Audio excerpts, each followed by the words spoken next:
7वीं गाथा का जिसकी महिमा अभी आपको उत्तमचंद जी ने बताई है, वो गाथा भी इस शिविर के अंदर पूरा लेने का कम से कम पूरा प्रयास करेंगे। इसलिए बहुत ही मार्मिक प्रकरण पर ये चर्चा होने जा रही है। उत्तमचंद जी ने भी जो विषय लिया है वो भी बहुत ही उपयोगी, बहुत ही अंदर से समझने के साथ साथ फीलिंग करने का है। उपयोग में तो जल्दी समझ में आ जाएगा, लेकिन हमारी श्रद्धा में और परिणति में वो कैसे उतरे उसकी बहुत ज़रूरत है। इसीलिए मैंने ये नक्की किया कि अपन 1 से लेके 25वीं गाथा तक रोजाना पाठ करेंगे, जिससे मैं वो विषय भी आ जाए जो मैं लेने वाला हूँ और वो विषय भी आ जाए जो उत्तमचंद जी साहब लेने वाले हैं। और एक बार रोजाना सबके दिमाग में 25 गाथाओं का जो सार है वो सेंटर आइडिया ध्यान में आ जाए तो उसकी भी बहुत बड़ी उपयोगिता है। पूज्य गुरुदेव श्री ने इस समय सार परमागम पर भरी सभा में 19 बार प्रवचन किए हैं और हमारे सब भाग्य से वे प्रवचन हमें कैसेटों में वगैरह में उपलब्ध हैं। शायद उस समय के लोगों ने भी ये कल्पना नहीं की होगी कि सीढ़ियों में अवतरित होकर और गांव-गांव में रोजाना सुने जाएंगे और उसकी गहराई को अनुभव भी किया जाएगा। इस रूप में गुरुदेव हमारे रूप में हमारे साथ में बिल्कुल समझ लीजिए जैसे सशरीर ही उपस्थित हैं। मैंने समय सार का अनुशीलन 91 में आरंभ किया था, जब उन्हें पंच कल्याण हुआ था ना यहाँ जयपुर में, तब से वो लिखा। फिर समय सार का 2250 पेज का वो लिखा, फिर समय सार का सार लिखा 400 पेज का, फिर इस समय सार की टीका की जो पिछले साल ही 25 मई को प्रकाशित हुई है। इस तरह 17 साल से लगातार मेरे उपयोग में भी ये निरंतर रहा है। जितनी भी इसकी टीकाएँ उपलब्ध हैं, जितने भी उसके उपलब्ध हैं, पूज्य गुरुदेव श्री के प्रवचन उपलब्ध हैं सीडीओं में, उसमें छपे हुए गुजराती में, हिंदी में, मैंने अनेक बार उन सबका आलोड़न किया है। इसलिए मैं भी अपने को कम सौभाग्यशाली नहीं मानता हूँ, क्योंकि ये गुरुदेव के प्रताप से ये समय सार का मर्म जानने को मिला और उसमें ही अपना जीवन लगा देने का भाव भी जागृत हुआ। 3 पहले उत्तमचंद जी ने 18 गाथाओं का सार आपके सामने प्रस्तुत कर दिया है और मुझे तो चौथी से ही शुरू करना है, तो 2 गाथाओं की पिछली बात करूंगा बस 2 मिनट। मंगलाचरण तो आप सब जानते ही हैं, उसमें ज़्यादा मैं कहना नहीं चाहता हूँ। दूसरी गाथा में उन्होंने पहली गाथा में प्रतिज्ञा की थी ना कि मैं तुम्हें समय समझाऊंगा, वो छामी समय पाहुड़। प्रावृत्त मतलब अधिकार होता है, माने प्रकरण, तो समय माने समय का प्रकरण में तुम्हारी चर्चा करूंगा। तो उन्होंने दूसरी गाथा में तत्काल कहा कि समय क्या। गजब की बात तो ये है कि उन्होंने समय की परिभाषा नहीं बताई, समय किसे कहते हैं ये नहीं बताया, और स्वसमय और परसमय किसे कहते हैं ये। क्या ऐसे क्यों होगा? जब मैं भागवत पाठमालाएं लिख रहा था, इस समय 68 की बात है, तो मेरे सामने ये समस्या आई कि जितनी जगह देखो 5 पापों की चर्चा है। 5 पाप होते हैं, हिंसा इसे कहते हैं, झूठ इसे कहते हैं, चोरी इसे कहते हैं, ये सब ने लिखा। पाप किसे कहते हैं किसी ने नहीं लिखा। कसायों की चर्चा है तो 4 कसायों की बात करते हैं, कसाई किसे कहते हैं कोई बात नहीं करता। समझ में ना? कुंद ने भी ऐसे ही किया समय की बात करते हैं और समय की बात नहीं करके ससमय पर समय की बात करते हैं। उन्होंने वहां से शुरू की बात और बहुत सीधी सरल भाषा में कहा कि जो पुद्गल कर्म के प्रदेशों में स्थित है वो परसमय है और क्या है, दर्शन ज्ञान चारित्र में स्थित है वो स्वसमय है। पुद्गल कर्म के दर्शन ज्ञान चारित्र में स्थित तो समझ में आता है, सम्यक दर्शन, सम्यक ज्ञान, सम्यक चारित्र, रूप परिणमित, इनमें स्थित होने का अर्थ क्या, ये तो पर्याय है ना। तो इन रूप परिणमित आत्मा, जो सम्यक दर्शन ज्ञान चारित्र रूप परिणमित आत्मा है वो स्वसमय है। लेकिन पुद्गल कर्म के प्रदेशों में स्थित, इसका क्या अर्थ है, क्या कहना चाहते हैं वो? तो वो ये कहना चाहते हैं कि पुद्गल कर्म के उदय में जो जो चीजें इस जीव के संयोग में और संयोगी भाव के रूप में आई हैं, उन सब में जो अपनापन है उसका नाम है पुद्गल कर्म के प्रदेशों में स्थित। अभी कर्म दो प्रकार के हैं, ज्यादा लंबा होगा नहीं, घबराना नहीं, घातिया और अघातिया, और उनमें पुण्य पाप का भेद भी है, पुण्य कर्म और पाप कर्म। तो पुण्य पाप का भेद तो अघातिया कर्मों में है, घातिया कर्म तो सब पाप ही रूप हैं। बहुत खतरनाक बात कहने वाला हूं। अब अघातिया कर्म संयोग में फलते हैं और घातिया कर्म संयोगी भाव के रूप में फलते हैं। फलते हैं माने जब उनका उदय होता है तो क्या होता है, तो अघातिया कर्म का उदय होगा तो सब बाहर होगा, ये अंदर नहीं। आपने ये सुना होगा कि पहले हमारे लोग विद्याएं सिद्ध करते थे, ख्याल में ना, और उसमें जीवन तक लगा देते थे। हमने भी अध्यात्म विद्या सिद्ध की है, उसमें जीवन लगाया है। तो वो क्या होता था कि वो आते थे देवता लोग, और देवांगनाएं नाचने भ्रष्ट करने के लिए आती थी। हर जगह एक कहानी है कि देवांगनाएं ने आई, खूब लुभाया, और बड़े बड़े भयंकर सांप, बिच्छू, हाथी और क्या क्या आए, बम गिराए, और जो भी हुआ वो सब उपसर्ग होते थे। क्यों? यानी अनुकूल और प्रतिकूल संयोग उपस्थित होते थे उन विद्याओं, जिससे तुम्हें लुभा करके वो भ्रष्ट करें। तो कर्म के उदय में जो भी संयोग प्राप्त हुए हैं, अनुकूल प्रतिकूल, वो ऐसे ही हैं। वो जो विद्या सिद्ध करना है ना, और वो आए हैं। लेकिन वो जो साधक ध्यान करने बैठता था, उसको गुरु बार बार ये समझाते थे, बेटा ये सब होगा, बहुत होगा, लेकिन तू ये समझ ले कि मैं तेरे को ये पानी देता हूं, मंत्र जल, तो ऐसी एक चारों तरफ सीमा रेखा खींच देना। क्या वे उपद्रव उसके सीमा रेखा को लांग के तेरे तक नहीं आ सकते। उसके बाहर चाहे जितना वे डराएं धमकाएं, क्यों? तेरे को स्पर्श नहीं कर सकते। क्यों? अब इस बात पर भरोसा जिसको है उसे तो कोई डर नहीं लगेगा। लेकिन जो वे कहते कि आ गए तो, इस तो का तो कोई जवाब है नहीं फिर गुरु जी के पास। क्यों? और जो वो उपसर्ग होते थे और उनमें नहीं लुभाते थे, नहीं डरते थे, उनसे राग द्वेष नहीं करते थे, वे उनको विद्या सिद्ध हो जाती थी। कुंदकुंडाचार्य भी यहाँ ये कह रहे हैं कि तेरे कर्म के उदय से जो भी औधिक होंगे, अघातिया कर्म के उदय में तुझे होंगे, संयोग मिलेंगे जितने सब सारे आपके सामने दिखाई देते हैं, तो वे तो उनके और तेरे बीच में एक अत्यंता भाव की रेखा खिंची हुई है। गुरु बता रहे हैं तुम बिल्कुल चिंता मत करना कि बाहर ही चाहे जितने उपद्रव करें, ये देवांगनाएं कितनी बाहर नाचें, लेकिन तेरे से आगे लिपट नहीं सकती। ये बाण चलाने वाले, पत्थर फेंकने वाले कितने ही बाहर से कुछ भी करें, लेकिन तेरे अंदर कुछ आ नहीं सकता।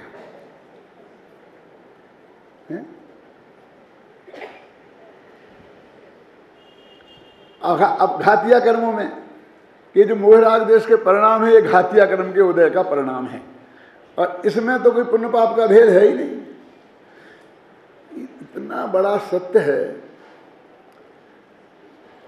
जो कितने कितने बड़े लोगों की समझ में नहीं आता। क्या घातिया कर्म नियम से पाप रूप ही हैं, इसलिए उसके उदय में जो भाव होगा, जो फल निकलेगा, वो गारंटी से पाप ही होगा। क्यों? अब उत्तम चंद जी ने तो कह दी, मेरी इतनी हिम्मत नहीं है कि तुम अभी अभी क्या करके आए हो ऊपर। जो भी वो शुभ भाव है वो किस कर्म के उदय का परिणाम है? क्यों धन भाई, जतीश भाई नहीं देख रहे? क्या बात है, तबीयत तो ठीक है? हमें तो हाथ उठाना भैया, इस पर क्या लगा देना? नहीं नहीं, तबीयत तो ठीक है ना, तबीयत में तो कोई गड़बड़ नहीं। हाँ, तो क्या बात चल रही है? वो जो आपको बहुत बहुत बढ़िया भक्ति का भाव आया, वो कौन से कर्म के उदय का, कौन सा कर्म बंधेगा, अभी मैं उसकी बात नहीं करता। क्यों उत्तम चंद जी? कौन से कर्म के उदय का परिणाम है? कि मोहिनी कर्म के उदय का फल है ना, और मोहिनी कर्म में चारित्र मोहिनी के उदय का फल है ना, और उसमें दर्शन मोहिनी भी शामिल हो, जो कोई मिथ्यात्व हो। तो मैं हर एक को मिथ्या दृष्टि घोषित नहीं करना चाहता हूँ, क्योंकि अपने यहाँ हिंदी प्रांत में मिथ्या दृष्टि संबंध दृष्टि घोषित करने की परंपरा नहीं है, और मैं उसे जन्म नहीं देना चाहता हूँ, क्योंकि उससे जितना अनर्थ हुआ है मैं समझता हूँ उससे कम अनर्थ किसी और बात से नहीं हुआ है। क्यों? बोल अपन तो मिथ्यात्व को छोड़ दो, तो वो जो चारित्र मोहिनी के उदय का परिणाम है ना, तो 8 कर्मों का राजा कौन है, और 4 घातिया कर्मों में सबसे बलवान कौन है? क्यों? अब वो जो सबसे बलवान आपका शत्रु है, क्यों? वो उसके उदय का फल है, आप समझ लीजिए। उसमें उपादेय बुद्धि, ये समझ लेना, शत्रु के उसमें जाना। मैं ऐसे उदाहरण दिया करता हूं कि पुराना हो गया, इसलिए मैं वही दूंगा, घबराना नहीं, कि हिंदुस्तान पाकिस्तान का जो गुप्तचर विभाग है वो बहुत कमज़ोर है।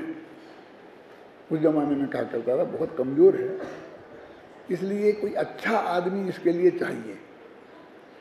तो याहिया खां को बुला लेना, वो बहुत होशियार है। समझ में आया कि नहीं आया? उसी जमाने का उदाहरण है, याहिया खां के ज़माने का। वो पाकिस्तान का राष्ट्रपति था, जबरदस्ती बना हुआ मुशर्रफ जैसा। समझ में आया? उसको बना दें तो फिर कोई कमजोरी नहीं रहेगी। ऐसा नहीं है कि हमारा जो धर्म करने का जो काम है उसमें ये बहुत कमजोरी है, इसलिए इस स्वभाव को उसका हेड बना दे। क्यों साहब? तो फिर तो अपनी पता ही फतह है। सुमन भाई बोलो क्या है? मैंने जो बोला कि उत्तम चंद जी जो कह रहे हैं वो समझने में इतना कठिन नहीं है, लेकिन अंदर में फीलिंग करके से स्वीकार करने में कितना कठिन है? मैंने पहले भी कई दफ़े कहा कि लोग टोडामल जी ने निश्चयाभासी, व्यवहाराभासी, व्यवहाभासी मिथ्या दृष्टियों का वर्णन किया, और सारा देश विदेश हम जो स्वामी जी के अनुयायी हैं उन पर निश्चयाभासी होने का आरोप लगाते हैं। क्या व्यवहाराभासी होने का आरोप नहीं लगाते हैं? क्योंकि व्यवहार को हमने इतनी गालियां दी हैं कि अब वो गाली हमें नहीं दी जा सकती है कि हम व्यवहाराभासी हैं। क्या समझिए ना? लेकिन मैं ये कहना चाहता हूं सच्चे हृदय से कि मुझे एक निश्चयाभासी लाके दिखाओ मुमुक्षुओं में। देखना है मुझे निश्चयाभासी के दर्शन करना है, मुझे सम्मदृष्टियों के दर्शन नहीं करना है। उनसे बहुत परेशान हो गया हूं मैं।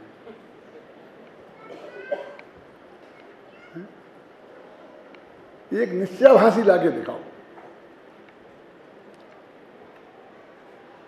और मैं आप कहो तो मैं आपको एक थर्मामीटर देता हूँ, उससे आप नाप लेना, दूसरों को नहीं शिकायत नहीं, अपने अपने को नाप लेना। वो थर्मामीटर अपने लगाना, अंदर जाके कबाड़ अंदर से बंद करना, चटकनी बंद कर देना, कोई दूसरा ना देख ले, और फिर उस थर्मामीटर को लगा के देखना कि जब हम लोगों को कभी निरंतर अशुभ भावों में बरतते हैं और कदाचित कभी शुभ भाव थोड़ा होता है, दान देने का, कोई और सेवा करने का, और कोई कुछ भी तरह का आप ले लो, मैं एक गिनाना नहीं चाहता हूँ, तो सब तरह का शुभ भाव उसमें ले लेना, क्योंकि मैं एक का नाम लूँगा तो वो समझेंगे मुझे गाली दे रहे हैं।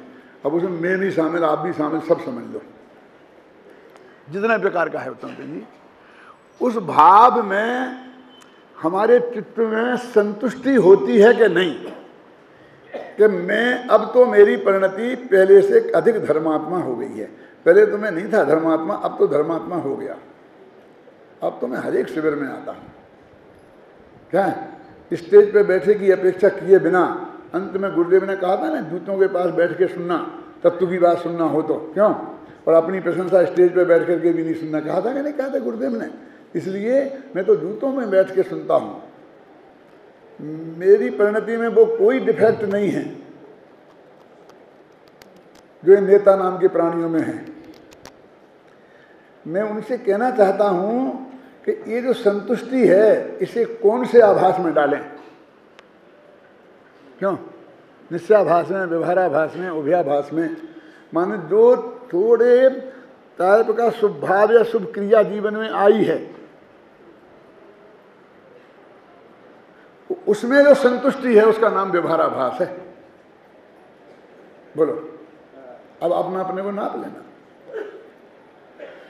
इसमें कुछ दम नहीं है, ये उम्र का तगादा है। सारी विश्व का ये नियम है, जैनी और अजैनियों में, हिंदू और मुसलमानों में, कि जब चढ़ती उम्र होती है तो खाने कमाने का, भोगने का भाव होता है, जोड़ने का भाव होता है, और जब उम्र उतरने लगती है, कमर में दर्द होने लगता है, बाल थोड़े सफ़ेद होने लगते हैं, तो सबको मरघटिया बैराग जगने लगता है, और फिर खर्च करने का भाव जगने लगता है। कल तक जो एक एक पैसे दांत की तरह, कौड़ी की तरह जोड़ता था, बात कहता है कि मैं कहाँ खर्च करूँ, कैसे करूँ। अब बस वो उसमें फिर वो अलग बात है कि वो कहाँ खर्च, कहाँ नाम ज़्यादा होगा, कैसे नाम होगा, कहाँ होगा, वो तो दोष है, उसकी मैं नहीं करता हूँ, बिल्कुल पवित्र। ये तो बहुत नेचुरल है। ये कोई आपको हुआ है तो बहुत बड़ी उपलब्धि नहीं हुई है, 5 इंद्रियों के भोगने लायक शरीर नहीं रहा है, उसे आप भोजनों की विरक्ति समझने लग गए हो, बहुत बड़े धोखे में हो। माल मसाला नहीं पचता है, इसलिए रूखी रोटी खाते हो, तो तुम अपने को समझने लग गए हो कि मैं बहुत त्यागी हूँ, तो बहुत बड़ी तुम माने मैं शामिल हूँ, तुम ऐसे मत समझना कि भाई मैं तुमसे कोई अलग से बात कर रहा हूँ।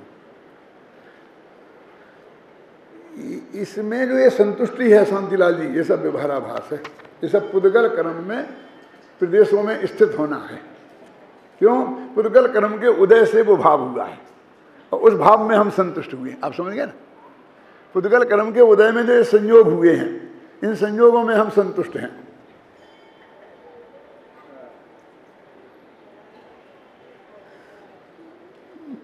मैं कई दफे कहा हूँ और अभी फिर कहता हूँ, क्योंकि बहुत मार्मिक बात है कि हमारे एक रूमाल खो जाए तो हमें कितना दुख है। यहाँ देखा दादा, आपने देखा, एक रूमाल था मेरा, एक रूमाल था। क्यों चिंता करते? मेरे से सच बोलता हूँ, कई लोगों ने कहा जब मैं ऐसी चीज़ खोजने लगता हूँ तो कहता हूँ कि अरे आप क्यों चिंता करते हो, ये 3 रूमाल ला के देता हूँ मैं आपको। बिल्कुल नहीं, एक पुराना खो गया, उसे काहे पर होते हो? मुझे ये तकलीफ है कि मैं अपना रूमाल खो जाए तो उसे खोज नहीं सकता, मेरा पेन खो जाए तो मैं उसे खोज नहीं सकता। जिससे पूछूं कि भैया मेरा पेन यहाँ रखा था, तुमने देखा, एकदम निकाल के देता, ये बहुत अच्छा है। हाँ, तुम भी ऐसे ही करोगे ना? बोलो, सच बोलो। मेरे कहने का अर्थ ये है कि हम एक इतनी सी चीज़ खोती है और हम जानते हैं कि इसके बिना मैं रहने वाला नहीं हूँ। मैं चप्पल बाहर खोल के आया हूँ, यदि वो चोरी चली जाएंगी तो मुझे नई चप्पल मिलेंगी, और भाग्य से यदि मैं तुम्हारे यहाँ रहा, बांसवाड़ा में या जहाँ जहाँ, तो वहाँ मुझे फिर बिना पैसों की मिलेंगी। क्यों मिलेंगी कि नहीं मिलेंगी? मैं पुरानी पहन के आऊँ। तो मैं ये कहता हूँ कि इतनी गारंटी है, समझ में आया ना, इतनी गारंटी है, उसके बावजूद भी वो चीज़ खोती है तो हमें चित्त में कुछ दुख होता है कि नहीं होता है। मैं ये बात क्यों कहना चाहता हूँ? इसलिए कहना चाहता हूँ कि एक इतनी सी चीज़ का वियोग हुआ तो तुझे को कितना दुख हुआ। अब मान लो कि तेरे को एक रुमाल खोने में 1 किलो दुख हुआ। मैं तो किलो में बात करता हूँ, ज़्यादा समझता नहीं है ना। क्या 1 किलो दुख हुआ। 5 रुपए का रुमाल खोया तो कितना दुख हुआ? 1 किलो दुख हुआ। तो अब ये जो तेरी सारी संपत्ति,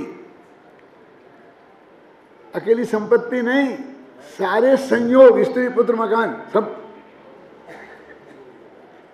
इन सब का वियोग एक साथ हो जाए और तुम करोड़पति हो जाए, करोड़पति से क्यों सामने खड़ा हो जाए, हो सकता है कि नहीं हो सकता है? तो मोरबी में हुआ था ना, क्यों समझ में आया ना? तो दुख कितने किलो होगा बताओ मुझे। गणित मेरा कमजोर है, कितने किलो दुख होगा? अब देखिए सबको बराबर होगा ना उत्तम चंद जी? नहीं होगा, नहीं होगा सबको बराबर। क्यों? 5 रुपए का 1 किलो दुख गणित का है ना। तब जिसके पास 1 करोड़ है उसे कितने किलो बताओ? अब तो बताओ। और जिसके पास 10 करोड़ है, जिसके पास अरब है लगा जाओ साहब। और जिसके पास 10 रुपए हैं बस कुल, तो उसे सिर्फ 2 किलो दुख होगा। मैं ये कहना चाहता हूं कि ये जो मरण है वो सारे संयोगों के एक साथ वियोग का नाम है। निश्चय से तो मरण होता ही नहीं आत्मा में। जो व्यवहार से जो मरण जिसे कहते हैं, तुम तो अकेले देह के संयोग को जानते हो कि देह छूट गई, क्यों? उसको क्या बोलते हो? मरण। धोखे में हो। अकेले देह छूटने का नाम मरण नहीं है। तुम्हें पुण्य पाप के उदय से जितने भी संयोग मिले हैं उन सबके छूटने का नाम मरण है।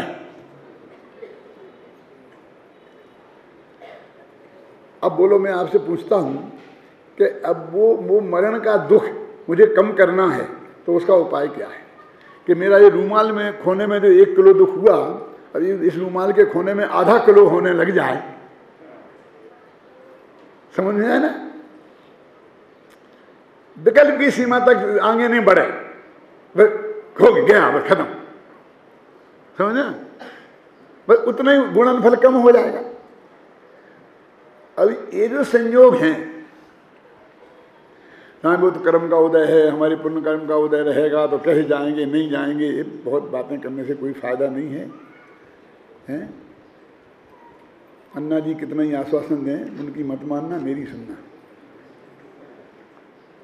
क्या कितना ही रहे, 100-200 बरस तक कोई यहाँ रहने वाला नहीं है। कोई आज कोई कल, वर्षों का फर्क होगा, शताब्दियों का नहीं, दशाब्दियों का नहीं। मैं 10 साल पहले जाऊंगा, आप 10 साल बाद जाएंगे, क्यों मधुकर जी? लेकिन 100 साल बाद जाओगे, इस धोखे में मत रहना, चाहे तुम्हारे बाल असली काले हों चाहे रंग के किए हों। क्यों है? मैं सबसे कहा था, अपनी छाती पे हाथ रखकर विचार करो। आपको सबको भरोसा है कि 100-200 वर्ष तक रहने वाले हो? हैं? क्यों? तो मैं ये कहना चाहता हूं कि इतने जल्दी वो दिन आने वाला है कि जो सारे संयोग छूट जाने वाले हैं, और उन संयोगों में तेरे चित्त में कितनी विकल्पों की मारामारी, कितनी विकल्पों की मारामारी। ये कहाँ का न्याय है? अपने आत्मा के साथ कितना न्याय है? आचार्य कुंद ने एक शब्दों में कह दिया, भैया तुम पुद्गल कर्म के प्रदेशों में बैठे हो। क्यों? पुद्गल कर्म के उदय में हुए संयोग, और उन संयोगों को तुम छोड़ना नहीं चाहते हो, उन संयोगों को तुम्हें कोई परिवर्तन नहीं चाहते हो, और वो परिवर्तन किसी कीमत पर रुकने वाला नहीं है कि साहब जब होगा जब होगा, अभी से आप हमें क्यों डराते हो डॉक्टर साहब हैं? अभी से क्यों डराते हो भाई साहब? वो एक एक समय में हो रहा है, पल पल करके, छिन छिन करके दिन रात गुजरते रहते हैं। हम निस्दिन मरते रहते हैं, हम निस्दिन मरते रहते हैं।